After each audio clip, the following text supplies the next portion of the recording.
The standard of care for Alzheimer's disease at the present time is largely symptomatic care, meaning once the diagnosis is established, we're trying to slow down the rate, the progression of the disease, how quickly it evolves.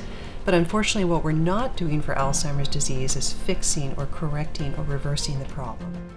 So as part of the Brain Health Center, we're trying to understand what causes the brain damage, and we're trying to come up with a solution on preserving brain function and also repairing it and restoring it.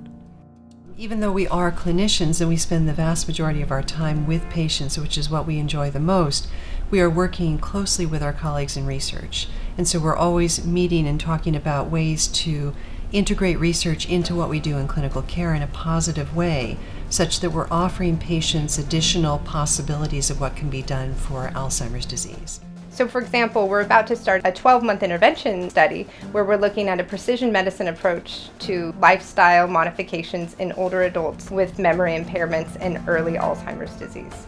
And for that study, we're taking a 4-pillared approach where we're doing aggressive physical activity interventions, cognitive stimulation interventions, diet nutrition counseling, and also environmental management and medical management.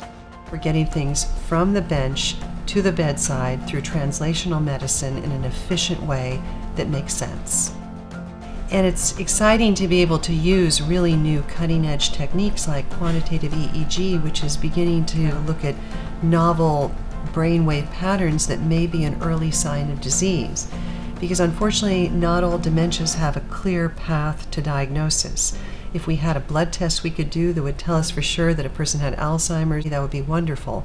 But we don't necessarily have those kind of simple tests. So it's often a compilation of data that comes together to make a diagnosis of dementia, and specifically what type of dementia. So the simpler, the less invasive our tools, the easier access, the easier they are to perform on patients, the better that diagnostic process becomes. Whatever we develop, we can really get it out to the population very quickly. We need your help.